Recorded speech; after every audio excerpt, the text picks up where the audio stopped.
will not believe me when I tell them that I'm an introvert based on the content that I produce and how loud I am in the space.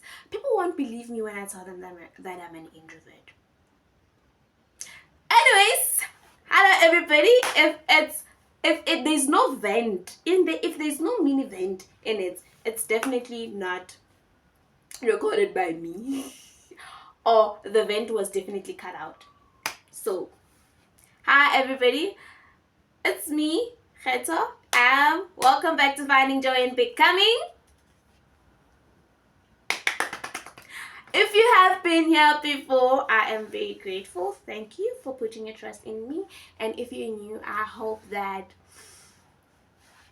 I give you a reason to stay. And if you watched the previous video, you know I said the sun is burning me. But because I love you guys so much, I'm gonna stand in the sun and in the rains and in the winds to prove my love to you guys. So I'm gonna do a quick story time. I don't want it to be so long. Beware of this 3 scams. I don't know what the title of the story time will be, but I'm basically just going to be sharing the 3 times I was almost scammed in my life as a person who lives in Gauteng. The first time I was almost scammed was in 2019. Came back from the clinic. I have my mini bag. I have my little bit of stress day. And then I met this other girl who is just like, hi, we have boxes that we want you to help us carry, and after you help us carry them, we're going to give you 50 rands or 100 rands, or we're going to give you an Avon product because the boxes have Avon products. And I'm like, I bet, I'm broke as hell, so I'm like, okay, as she's still just, recruiting me, there's just this other lady who also passes by, and she kind of fixes her shoelaces, and the girl calls her, and the lady introduces herself, and then she also tells her the same thing that she told me about carrying boxes and getting money or Avon products in exchange for that. And I'm like, okay, fine, cool. And as we're standing there, the lady is like, okay, let me go and scan our phones. So this other girl, let's call her Mbali. This other girl, she tells Mbali that, Mbali, borrow me your phone. I need to go and scan it. And Mbali gives her her phone, and then the lady leaves. She leaves with Mbali, and Mbali starts asking me a question. What school and everything. I was taking a gap year back then, and we kind of do talk. And then the other girl comes back, and she finds me and Mbali, and then she says, okay, me and Bali are going to fetch those boxes, but since you are very small and those boxes are heavy, we're going to have to leave you behind. And I'm like, okay, I don't mind. And then as they're planning on leaving me, Mbali and the other girl, she's like, but oh, I forgot to scan your phone. Do you mind giving me your phone so that we can scan it? There's a truck behind. We are going to scan it and we're going to come back with your phone. And I'm just like, no. And she guys. And she looks at me, and they're like, why? Because I scanned Bali's phone and I came back with it. I'm going to come back with your phone. And there's just something in my heart that is just like, no. I just remember saying no. And they were like, why? I'm like, yo, there's just something in my heart that's saying, I legit just told them, yo, moya karana. That's legit what I said. And immediately when they went their way and I went my way, I realized that these girls knew each other, and I felt very stupid because they kind of had me. Anyways, that's a different story. The second time I was almost scammed, I was at Plaza. I had money. I had rent money, and I had to deposit money. I had money. That's what I had. I had over 1,000, almost 1.52. I don't remember the exact amount of money that I had, but I had money. Okay. Get to Plaza. There's this guy there at Plaza who's just like, hi, guys, who's just like, hi girl, I'm rushing to work. And I'm like, okay. And then he's like, as I'm rushing to work, my daughter is going to come to the shop, and she wants shoes. So I want someone who's going to help my daughter pick up shoes.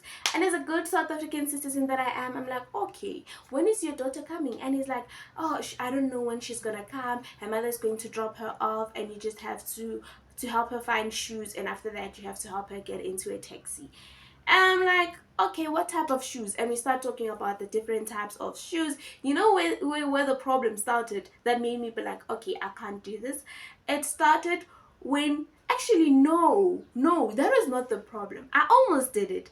The only thing was that I was rushing. I was just like, no, I can't wait for your daughter to come when I don't know what time she's going to come to the mall. So I have things to do at the mall. I'm not here to push time, to be honest. Was I going to do that? Was I going to? I don't know. I don't think so.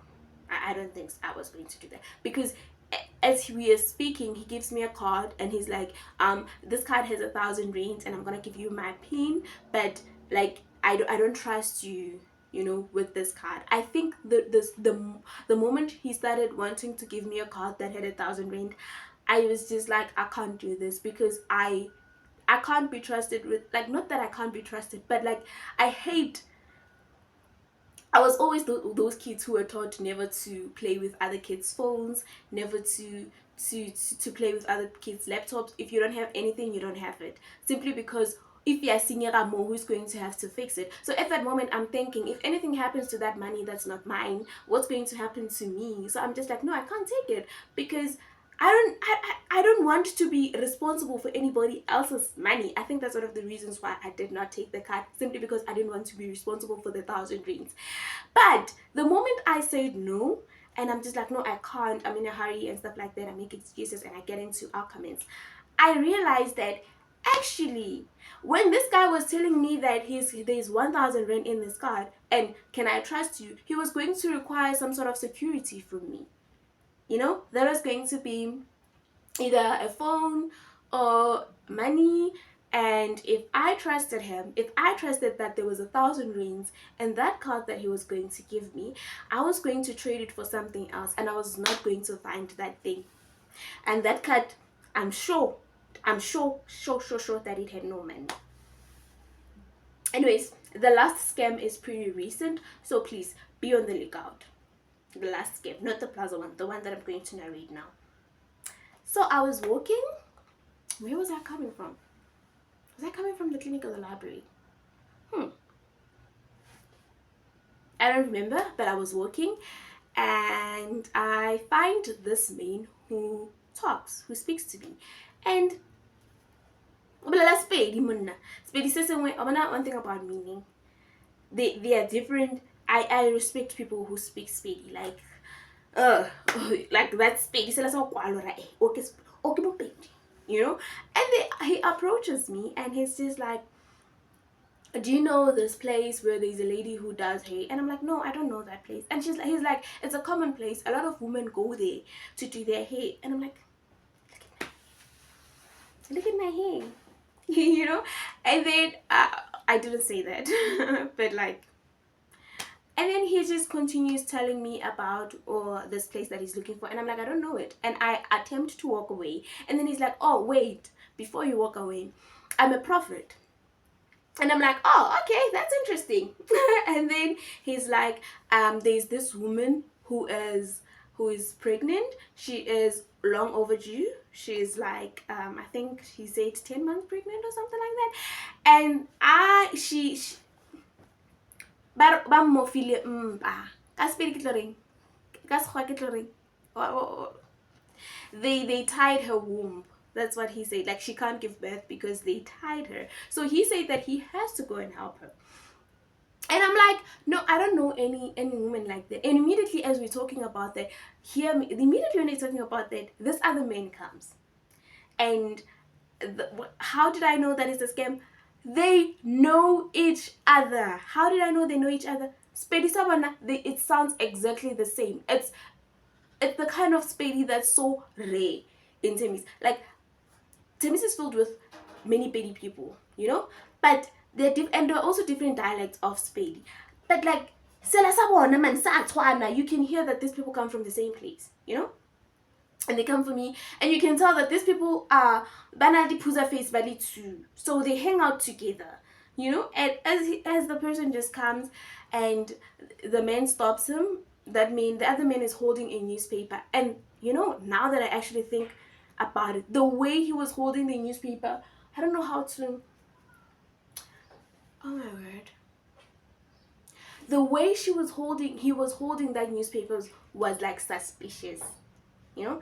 And then as he comes, they start talking about this woman whose womb is tied, and as they are having conversations and talking, um they the man who claimed to be a prophet, for content's sake we're going to call him Prophet, decides to tell this other man, decides to start propheting this other man, and he starts telling him how he is a cop. And I'm looking at this man, I'm like, cop, wait, cop what?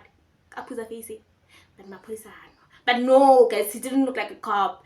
And then he just started talking about how this man is a cop and there's a funeral, and he's like, oh, that's true, so funeral and stuff like that. And after that he after the prophecy, the man is just like, they start talking about this woman whose womb is tied, and the man is like, you've never read it? I know. I'm like, no, I never heard about it. And then they bring this newspaper close to me because they kind of just want me to read the story about this pregnant woman, and I'm just like, no, I'm not interested. Like, I'm fine, I'm not interested. And the man is just like, I'm a prophet, I want to prophesy you. And I'm like, no, I don't want to be prophesied. Like, I don't want to be prophesied. And it's like, and at that moment, and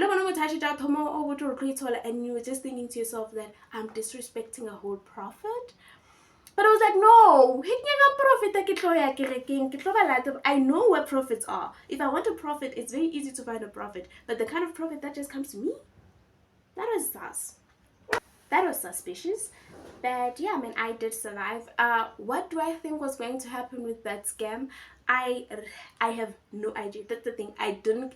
When I got home and I realized it's a scam, I hated the fact that I didn't give myself enough time to realize, to see exactly what was going to happen. But at the same time, I thanked myself enough for leaving that space, because the newspaper that he was folding the newspaper so snacks. I'm pretty sure there was something in that newspaper.